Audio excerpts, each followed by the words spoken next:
Fala aí, rapaziada do nosso canal Futebol Verde React, trazendo mais um vídeo aqui no nosso canal. E nesse vídeo trazendo aí o Pascoal, o Zinho, o Mauro Naves, falando sobre a vitória do Palmeiras sobre o Cuiabá, 2-0 fora de casa.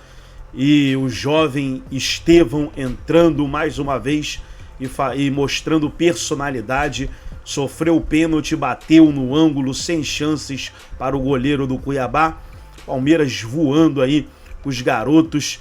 A torcida só tá um pouquinho chateada com o Rony, né? Porque o Rony tem deixado a desejar nos últimos jogos. Antes de soltar o vídeo trazendo mais um debate, quero convidar você que ainda não é inscrito no nosso canal, se inscreva, ativa o sininho das notificações para você não perder nada. Tudo do Palmeiras, tudo do Verdão, você encontra aqui no nosso canal. Então vamos para o vídeo e daqui a pouco nós estaremos de volta. Tem uma outra etapa, poder encontrá-los novamente. Porque o Hendrick está indo embora. Né? Tem algumas sondagens para o Estevão. Né? E são sondagens bem de clubes que têm recursos para contratar. E os outros meninos, por exemplo, o Lázaro. O Lázaro não jogava na Espanha. No Palmeiras... Ainda bem que ele tem 17 anos, né, Pascoal? Tem que esperar mais um ano para poder sair, né, Zinho? Tem que esperar pelo menos mais um ano para poder sair, né? Porque o Hendrick foi vendido com 17, só vai agora no meio do ano, quando completar os 18. Sim. Então, é isso que a gente vive no futebol brasileiro, né? O Lázaro saiu jovem do Flamengo, parece que no Palmeiras ele se reencontrou, mas o Palmeiras vai ter que pagar, né? Porque tem que contratá-lo em definitivo, ele só está emprestado, né? Então ele tem que pagar a diferença para ficar definitivo com ele. Tu fez um gol de cabeça no meio de dois zagueiros altos. O Marlon sequer sai do chão. Facilita a vida do Lázaro, né? Só pimba com a cabeça para fazer o primeiro gol do Palmeiras. E o segundo gol, a personalidade do garoto, né? Do Estevão. Ele sofreu o pênalti, aí ele pega a bola da mão do Rony e vai lá para bater o pênalti. Se vocês repararam a imagem do zagueiro apontando para o goleiro, onde o goleiro tinha que pular? Você já viu? Você não viu essa imagem? Vê de trás do gol, você vai ver. O zagueiro fala para ele... A imagem que eu vi, que é maravilhosa, é a câmera, né? Ele acerta a câmera que fica dentro do gol. Destruiu a câmera, né? Acabou com a câmera. Destruiu a câmera. Aí é o lance do pênalti, né? Que você está vendo. Ele driblou 3 antes de chegar no pênalti. Era o terceiro a ser driblado agora dentro da grande área. 2, aí vem o terceiro, aí comete o pênalti. Fazendo fila. Agora, na imagem de trás do gol fica mais fácil, né? Porque ele bota a bola no ferro. Como a gente diz na gíria do futebol, é o ferro que segura a rede, né? Botou a bola no ferro, olha lá no ferro que segura a rede. Personal, olha lá o zagueiro, pula lá. Ele pulou para cá e a bola veio aqui, entendeu? Podia pular onde ele quisesse, que ele Podia pular 3 goleiros que não pegavam. Exatamente. Podia pular onde ele quisesse, assim. Não tinha jeito, não ia pegar. Uma vitória do Palmeiras... Não, bota 2, 3 goleiros que não pega. uma vitória do Palmeiras importante. Para botar o Palmeiras a 2 pontos da liderança. Agora tem um bolo ali com 8 pontos, Flamengo, Palmeiras. Tem um bolo grande ali com 8 pontos. Para dar esse toque legal no campeonato, essa emoção no campeonato, nas 4 primeiras rodadas, né? O Rogério Ceni falou uma coisa muito legal. A gente fala de futebol, se diverte com o futebol, tenta levar um pouco de alegria para vocês em casa falando de futebol. Mas o que acontece no Rio Grande do Sul é para entristecer todo mundo, né, gente? Assim, ainda tem gente que tem... O ser humano tem capacidade de fazer coisas absurdas, né? No meio de tanta desgraça, o ser humano é capaz de invadir casas e saquear casas que estão inundadas. Saquear a loja do Grêmio. Saquear a loja do Grêmio, entrar no comércio no centro lá do Rio Grande do Sul, né? Porque fica muito perto do Rio Guaíba. O Zinho morou lá e sabe como é que é. E ali os caras saqueando as lojas. Gente, o ser humano consegue coisas absurdas.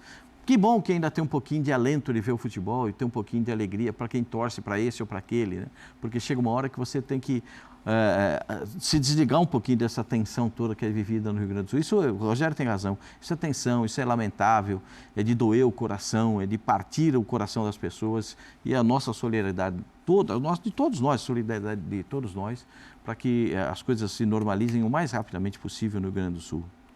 É isso. Das coisas sem importância, o futebol é a mais importante, né, Mauro? Mas é bom a gente lembrar da importância da vida das pessoas, de tudo isso. E a gente está de olho, sim, não vamos ignorar esse assunto nunca. Daqui a pouco vai ter também como você doar pela ESPN. Mas existem vários caminhos, gente. São Paulo está recolhendo arrecadações, o Rio de Janeiro, várias cidades grandes estão dispondo de transporte para que essas doações cheguem. Então, assim, mesmo se você estiver longe, é importante você abrir os olhos e entender como você pode ajudar. Desculpa, Mauro, fica à vontade. Não. Inclusive, quem pode ajudar pouco, ajude com pouco. R$1, um pix de R$1 faz a pessoa fica diferença. com vergonha, só posso levar um saco disso, sei lá, um alimento, uma lata de alimento, tal. Então leve só uma lata. Quem puder, doe milhões de latas, óbvio, muito melhor. Então, sabe o que me desagradou nesse jogo? Não ver o Estevão jogando junto com o Hendrick. Porque quando um entrou, o outro saiu. Eu tô doido para ver os dois juntos mais vezes. Por quê? Porque tá vindo Dudu aí. E mais quantos jogos ainda de Hendrick? Rômulo, tem que olhar aqui. O lance do gol que o Hendrick perde já é o Luiz Guilherme, né? Não, quem dá é no comecinho do jogo aquele, que o Luiz Guilherme dá a bola para trás e ele bate meio, a bola sobe. É esse? Não, o que o esse é Hendrick primeiro perde... tempo. Esse aí, ó. Não, Luiz Guilherme ajeita na cabeça. É segundo tempo. Do segundo tempo. É pro outro lado. A bola ele entre os dribla dois. o goleiro, ele quase dribla o goleiro e perde o gol. Eu não vou justificar nada, mas a bola ficou no pé direito dele, né? Ele esperava a bola no pé canhoto. Mas não é o Estevão ali naquele lance? Não, já é o Luiz Luiz Guilherme, é verdade. Eu fiquei com o eles Estevão saíram na mesma minutagem, né? Saíram juntos, o Luiz Guilherme e o... O Hendrick saiu pro Richard Rios, não é isso? E o Estevão entrou, aí sim, no lugar do Guilherme. Sim. Bom, mas enfim, sabe por que essa curiosidade? Primeiro, pelo talento deles, né? Fica maravilhoso, né? Eu não sou zagueiro do time adversário, então quero mais que eles ponham fogo no cirquinho aí. E outra, pra gente ir tentando entender, se bem que não sei se o Abel vai chegar a ter esse problema, entre aspas, que eu não sei exatamente quando volta o Dudu, mas não está longe não, né? Então, assim, aí sairia quem? Porque o Estevão... Esse é o lance que eu estava falando, desculpa. Ele arranca o Estevão aqui, é o Luiz Guilherme aqui, ó. Luiz Guilherme com o Hendrick. Achei que ficou perto não, achei que foi gol perdido mesmo, o Abel achou também, né? Ficou no pé direito. O Abel deu uma puxadinha. O Abel deu ali uma puxadinha de orelha. Puxadinha de orelha nesse jogo, perdemos gol e tal. Mas, enfim... É bem legal, cada vez mais vê-los. Tem poucos jogos, depois a gente olha aqui quantos jogos ele tem por aqui, principalmente jogando em São Paulo, né? Porque jogar fora fica difícil do torcedor acompanhar e tal. Mas... Qual era o problema que você ia dizer que não sabe se o Abel vai ter? O Dudu voltando, ele ficar sem ponta? É que o Hendrick vai embora, né? Assim, quem vai ser... Como é que vai ser o ataque titular mesmo? Dudu volta para ser titular. Dudu tá treinando. Esse Estevão eu acho que já tem que ser titular. Ali já tá poupando um menino que nem precisa. Difícil, tudo bem. Rômulo tá bem. Rômulo não é por causa de gol, não. Entrou bem de novo. Entrou bem. Os reforços estão respondendo muito bem, né? O Aníbal Moreno, Rômulo, Lázaro. Agora, isso ajuda o Abel a fazer o rodízio, que ele sabe que precisa, porque a cada 3 dias um jogo e tal. Mas, assim, o Dudu, quando voltar... vai voltar aos poucos, não sei o quê. Só que a hora que ele estiver pronto para ser titular, eu acho que o Hendrick já partiu. Então já tem uma vaga ali, não vai precisar ter disputa nem nada. Cara, o curioso, mais curiosidade sobre esse jogo. Palmeiras fez 7 pontos fora de casa e 1 ponto em casa. Pela força do Palmeiras, da torcida, etc. O Palmeiras não ganhou nenhum jogo em casa, gente. Tem um empate, 1 ponto. E ganhou 2 fora e empatou 1. E joga contra o líder. 7 pontos fora de casa e tal. O mesmo acontece com o São Paulo, a gente vai falar depois, que com o Dorival só foi ganhar na última rodada fora de casa. Com toda a beleza da Copa do Brasil o ano passado, mas no Brasileirão sofreu para ganhar fora de casa. E sem dúvida, quem quer ser campeão, evidentemente, tem que somar uma boa quantidade fora de casa. Então isso já é um mérito do Palmeiras, que ele não vai continuar sem ganhar em casa, ao contrário. A tendência é que ganhe mais em casa do que fora. Mas vai fazer uma gordura nesse início fora de casa. É que eu acho que tem várias ponderações desse em casa, né? Em casa contra o Flamengo, ok, foi 0-0 o jogo. E o outro jogo que o Palmeiras fez em tese em casa é o jogo da Arena Barueri contra o Internacional. São só esses dois, porque a primeira rodada... É em casa, né?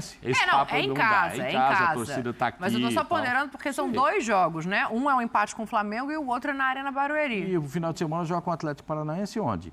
Na Arena Barueri. Então vamos dizer, como mandante, o Palmeiras senão só fez... Abel liga depois e reclama. Só fez um ponto, Abel, que foi esse empate aí. Mas legal, fez 7 pontos fora de casa, bastante interessante. E o São Paulo também fez mais, quando a gente for falar, já fez mais fora do que dentro. O São Paulo que o ano passado sofreu muito para ganhar fora de casa. As duas vitórias. Tá aí, devagarinho, vai chegando. Vai ficar ali no bolo, sabe? Sim. Vai ficar no bolo até o final. E as 2 vitórias são contra times de luta para sair do Z4, né? Então ainda são vitórias assim, não sei, o Zinho já balançou. Eu ouvi o Abel, mas eu vou ouvir meu Tetra, que ele é mais importante. Desculpa, Abel, mas o Tetra é mais importante. Ele deu uma balançada de cabeça ali, que eu fiquei curiosa para entender. Você queria fazer alguma colocação sobre os adversários, Zinho? Não, acho que assim, o seu raciocínio é o meu. Assim, ele ganha fora de casa de equipes que vão brigar para não cair e que você deixar ponto para essas equipes faz muito mais falta do que às vezes você perde um jogo aí. Perdeu para o Inter, mas é jogo de time que está brigando pela ponta e ele pode muito bem no jogo do retorno, né? Ou quando virar, ele pode tirar ponto do Inter lá também. É jogo muito equilibrado, né? São os times que brigam pela ponta da tabela. O Flamengo a mesma coisa, né? Perder para os times que a gente sabe que não vai tirar muito ponto da turma de frente é complicado. O Palmeiras fez um dever de fora de casa, né? Ganhar dessas equipes, acho muito importante. Claro, tem que pontuar em casa também, matar os jogos contra os adversários aí. Mas assim, acho que é muito início de competição, né? Tem essa coisa aí dos jogadores. Me parece que a maioria dos times reclamam disso, né? Desgaste, contusão, problema, início de temporada. Já não é mais início de temporada, porque já passou o campeonato regional todo, mas é um momento delicado, vai vir aí a parada, é importante você estar na parte de cima da tabela e ajustar. O Abel está fazendo isso muito bem, a minha ponderação era essa, né? Você estava falando que ele está usando muito bem o elenco, o Zé Rafael voltou, ficou no banco, está entrando aos poucos. Acho que o Dudu vai acontecer a mesma coisa e ele vai poupando principalmente a turma da frente desse desgaste, esses caras que voltam muito para marcar, para ajudar. Essa coisa que ele falou, deixou o ego em casa, é um lema do Palmeiras há muito tempo. Palmeiras vitorioso é um Palmeiras do coletivo, não é do individual. Ele sempre priorizou isso no time dele e sempre foi de poupar os jogadores jogando, né, Pascoal? Dá 20 minutos, ele vai, tira a turminha da frente, vai poupando, dá minutos de jogo, mas poupa também. Ele não tira o jogo inteiro, é um ou outro. Agora ele tirou o Zé Rafael, né? Zé Rafael não. Rafael Veiga. O Rafael Veiga. Então assim, às vezes está fazendo isso com o Gustavo Gomes, que também ainda não está 100%. Está com um elenco bom, está com confiança molecada, e ele faz esse trabalho, acho que é o melhor treinador que faz esse trabalho. Ele não tira o time todo, não. É um ou outro e durante o jogo que ele faz essa mescla, né? Um fica no banco, entra um pouquinho, o outro começa jogando, sai um pouquinho e assim ele vai rodando o elenco todo. E agora ontem o Gabriel Menino começou, né? No meio-campo, o Zé Rafael ficou no banco, o Richard Rios também ficou no banco, pois eles entraram na partida. O Richard poupado, o Zé voltando, né? O Richard poupado e o Zé voltando. Então, tá dando minutos para quem fica no banco. E está tirando os minutos de quem tem muito tempo jogado. Então, é mais uma do Abel, que o Abel é espetacular nesse negócio. Ele consegue botar todo mundo dentro do plano dele, né? Quando ele agora tem os meninos também para colocar dentro do... não o menino, né? Os meninos para colocar dentro desse plano dele. Eu te devolvo, Pascoal, mas só porque eu queria pegar esse gancho, porque eu acho que o que ele fala ontem na entrevista tem muito a ver com isso, assim. Um tão leve, brincando, descontraído, tava Abel Ferreira ontem. Também, né, quem tem... um moleque para bater um pênalti desse não está muito preocupado com rodar o elenco. Fala aí, Abel. Estamos a falar desses 3, mas vocês hoje viram o Fabinho entrar muito bem, o Naves quando joga muito bem, e portanto são jogadores que nós queremos que continuem connosco por vários motivos. Um deles porque sabem o que é que representa e o significa representar a Sociedade Desportiva Palmeiras. O ir à Disney tem muito a ver com isso. Tem muito a ver com eles continuarem a ser felizes. Não levar já com esta pressão toda da imprensa, que tem que ser o melhor do mundo, que tem que fazer isto, tem que fazer aquilo, a pressão dos empresários, que é outra. Né? É muito difícil lidar com todo esta fama. E, portanto, temos que formar primeiro o homem, para depois formar o jogador. Eu sou o treinador Vocês são jornalistas e têm o direito de fazer todas as perguntas que vocês quiserem. E eu sou aquele que escolhe qual é o momento certo para os mandar para a Disney, e ele tem que ir para a Disney, porque ele não pode perder esta alegria que tem nas pernas, nem tem que ir, ele ainda fez 17 anos nem há uma semana. Não nos podemos esquecer da idade que eles têm. Tá bom de colocar um logo da Disney ali atrás do Abel, né? Toda hora ele faz uma propaganda pra gente, eu não tô achando ruim, não. Só eu queria ouvir o Abel, porque tem a ver com o que você estava falando, Pascoal. Eu acho que e tem mais garoto ainda para surgir. O Palmeiras ainda tem mais gente para colocar, para jogar. Né? Porque eles continuam, o trabalho da base do Palmeiras é espetacular. Como esses estão agora nessa notoriedade, o Endrick, que já jogou pela seleção principal, fez gols na seleção principal. Esse menino que o Abel disse que é o melhor que ele já viu jogar, né? Que ele fala do Estevão. Ele fala com o Estevão, o olho dele brilha. Sim. Né? Porque há uma característica diferente do Estevão para o Endrick. Né? O Endrick é força, explosão. Dentro da área é um touro, se defende bem, sabe fazer gol. Essa é a característica do Endrick. O outro é o jogador dos tempos modernos, Endrick, né? Da força e da velocidade. O outro é da década de 90. A ginga dele, ó, habilidade, ó, entendeu? E são características diferentes. Mas a gente não pode perder essa característica do drible. A gente não pode perder, como o futebol brasileiro no todo, perder essa doçura que é o cara, às vezes, criar isso, entendeu? Não pode, a gente não pode. Esse garoto, para mim, tem muito valor. O Endrick, eu sou fanzaço. O Luiz Guilherme, quando joga... Ontem, quando vi o Luiz Guilherme jogando na ponta, me deu um azedume. Porque eu acho que o Luiz Guilherme só rende por dentro. Aí quando ele passou para dentro, aí começou a achar bola para os caras chegarem na área. Só te respondendo, o Endrick... quer jogar ali, né? O Endrick, que deve ir para a seleção no início de junho, pelo que eu tenho visto, a última partida programada seria no dia 2 aqui contra o Atlético Mineiro fora.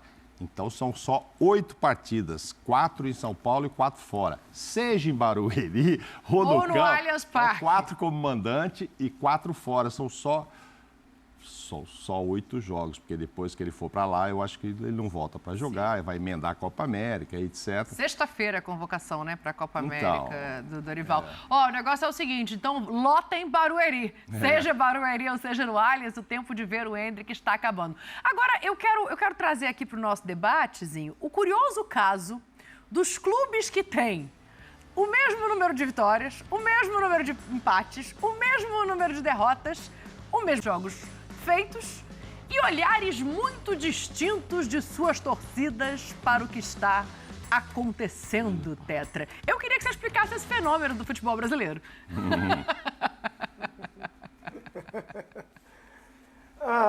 Eu acho que assim, vai muito pelo quem é o comandante, né? O Abel construiu uma história já no Palmeiras que o que ele fala vira lei, né? Vira regra, merecidamente. E a torcida do Palmeiras sabe o treinador que tem, se acostumou com o modelo de jogo dele e um modelo vitorioso. Então, confia, sabe que esse Palmeiras vai chegar, vai disputar título. A do Flamengo conhece o Tite de outros clubes, conhece o modelo do Tite, o estilo do Tite. E muito dos torcedores, mesmo naquele início lá, quando foi anunciado o título, muita gente, pelo menos aqui no Rio de Janeiro, o contato que eu tenho, tinha rejeição. É o Tite, um dos maiores treinadores da história do futebol brasileiro, mas tinha. Não encaixa com o modelo do Flamengo, vamos ver e tal. Ganha o Campeonato Carioca, fica sólido, arruma a defesa, cala um pouco os críticos, abafa um pouco a desconfiança, mas quando começam as competições mais importantes e difíceis, aí o rendimento cai, as dificuldades aparecem, começa a sofrer gols, vem totalmente a desconfiança e não está muito errado, né? Porque o Flamengo não encaixou, não joga bem ainda, e aí sempre aquela frase, tem o melhor elenco do futebol sul-americano, tem um elenco que foi reforçado com Léo Ortiz, com De La Cruz, citar esses dois aí, não encaixa, não convence, Aí vem isso que você está falando. Tem a mesma pontuação, mesmo é Brasileirão que a gente está falando. Sim. Mas realmente essa desconfiança é de se entender do torcedor rubro-negro. Eu acho que o time vai voltar a jogar bem, vai encaixar. É questão de tempo, jogadores se recuperarem, as opções maiores, né, a volta do Everson Cebolinha, Pulgar, Arrascaeta, para se juntar ao time que já é muito bom, o elenco já é muito bom, mas é bom você ter os jogadores inteiros fisicamente. Me parece que o Flamengo, além de taticamente não estar se comportando ou rendendo aquilo que o Tite quer, e os jogadores também robotizados nas suas funções não conseguem render, né? O segundo tempo do Bragantino já mostrou uma versatilidade maior, um Bruno Henrique mais próximo do Pedro, se movimentando mais, aquilo que a gente conhece da característica do Bruno Henrique. Vamos ver se isso dá uma sequência no jogo de amanhã, né? De amanhã, já que a gente está falando de Libertadores, que vai ver aqui na ESPN, exclusivo. Mas eu entendo a pressão que existe de um lado e do outro não tem essa pressão, porque o Palmeiras vai bem ali na Libertadores, quando poupou 1 ou 2, venceu o Independente Del Valle, que é um time forte, tinha um pouquinho de altitude, não é igual a de La Paz, mas tinha altitude, e vence de virada, correspondendo fisicamente. Do outro lado, o time sofre fisicamente, perde, foi na altitude, mas perde, e aí vem a desconfiança. Porque poupou, por que fez isso? É o início de um trabalho, por mais que ele já está há 6 meses, mas para mim é um início de trabalho, contra um que já está aí com a história de maior treinador da história do Palmeiras. Já a gente vai ao vivo a Coquimbo. Os nossos comentaristas vão dizer aqui qual é a escalação ideal do Flamengo para jogar contra o Palestino. Até o final do programa. Dei spoiler para vocês pensarem. Fala, Pascoal. Mas o médico tem que jogar aqui com um balão de oxigênio, uma coisa assim, né? No Palestino? Não, qualquer um que você colocar lá vai sofrer. Mas a gente fala sobre isso depois. Tá bom. Tem que botar o departamento médico lá. Eu acho que a diferença do Tite para o Abel é só o tempo de trabalho, né? Porque se você... Só? Não, porque assim, os jogadores precisam se acostumar aos métodos. O Palmeiras acabou de trazer um jogador do Novo Horizontino, Rômulo, e o técnico do Palmeiras disse muito claramente, ele não vai entrar jogando, vai esperar, vai entrar gradativamente, porque ele precisa entender a metodologia de trabalho, entender a metodologia de jogo, como é que nós jogamos, como é que nós trabalhamos, para depois ele começar a ter oportunidades. Ele teve oportunidade, deu o lançamento para gol do Palmeiras, ontem entrou de novo muito bem na partida, então ele vai ganhando os espaços, ganhando as possibilidades. O Lázaro aconteceu a mesma coisa, esperou um pouco para poder entrar. É tudo dentro de um processo, dentro de um método adotado pelo treinador. O Endrick, o ano passado, teve que ir para a Disney, porque o treinador achava que ele não estava pronto no começo do ano. Só na parte final do campeonato, o Endrick entra no time do Palmeiras e se transforma no Endrick verdadeiramente que a gente conhece. Então, a gente vê porque tem o que se chama de processo, né, para colocar os jogadores dentro de campo. O Flamengo ainda não encontrou verdadeiramente o processo. Eu sou capaz de dizer para vocês o seguinte, não fosse o Tite treinador do Flamengo, me parecia um bando em campo do time do Flamengo contra a equipe do Bragantino no primeiro tempo. Era um bando. Não tinha organização nenhuma, uma grande bagunça dentro de campo. Era isso, não era? Por que não fosse o Tite? Porque o Tite é um cara que organiza o jogo. Isso fugiu do controle dele. Porque é o seguinte, um time de futebol não pode ser igual quando se joga no colégio. Você já viu o jogo no colégio? Como é que é? Bota uma bola lá no meio, a bola vai pro lado, vai os 10, futebol de salão, corre tudo pra cá. A bola vai pra cá, o time do Flamengo estava assim. O time do Flamengo estava completamente fora do tom. Completamente fora do Flamengo. O primeiro tempo do... Eu achei... Eu inclusive falei isso no Linha ontem, o Mauro estava assistindo, sim, né? Eu não achei bom o primeiro tempo do Palmeiras. Eu achei escabroso o primeiro tempo do Flamengo. Mas assim, se a gente for fazer uma comparação de tempos, o Flamengo, para você, não se compara ao que o Palmeiras ofereceu no jogo. Não, o Palmeiras fez gol no primeiro tempo. No finalzinho, sim. Fez o gol com o Lázaro. Não, mas eu não estou falando de resultado, eu estou falando de desempenho. Tem que levar em consideração o adversário também. O Zinho tem razão. O Bragantino é um time que tem disputas internacionais, seguidamente está disputando mas se for Libertadores por isso, a e gente Copa. tem que nivelar esses primeiros tempos, ou não? Então, no nível do primeiro tempo, o nível do primeiro tempo do Flamengo, como diria em Lisboa, foi um horror. O do Palmeiras não foi tão bom. Deu para perceber? O do Flamengo foi muito estranho ver o Flamengo jogar daquela forma. Me estranhou muito, porque aquilo não é o Flamengo. Me estranhou demais. Primeiro porque mudou taticamente, foi no 4-4-2, mudou as peças, aí já mudou tudo, já tirou. O moleque errou 2 passes lá, o Igor. Errou. Igor Jesus. Igor Jesus. Erra 2 passes na saída de bola, já saiu do jogo. Tite foi pedir desculpa depois para ele. Pascoal, pelo que eu estou entendendo, você achou o time tão bagunçado que é difícil... Então tá aí, pessoal, foi o vídeo da ESPN Brasil, todos os créditos, direitos autorais e agradecimentos. Estarei deixando o link na descrição desse vídeo, onde os comentaristas debateram aí sobre o Palmeiras, sobre o Estevão, que vem brilhando com a camisa do Verdão. Gostou do vídeo? Deixa o seu like, se inscreva no canal, ativa o sininho das notificações. Forte abraço a todos e até o nosso próximo vídeo aqui no nosso canal Futebol Verde React.